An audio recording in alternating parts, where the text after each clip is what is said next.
I'm going to show you how to work a 1 over 1 over 1 centered cross cable without a cable needle. To start, I'm going to slip 3 stitches together to the right needle knitwise.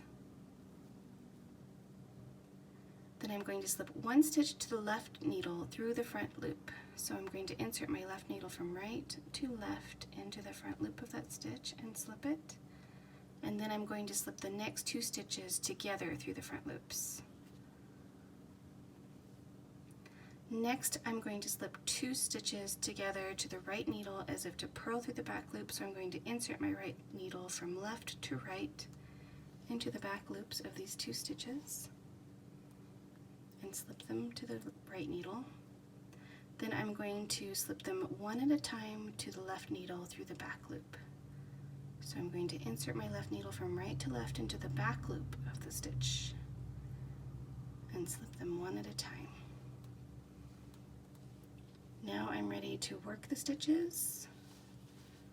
So I will knit 3 stitches through the back loops.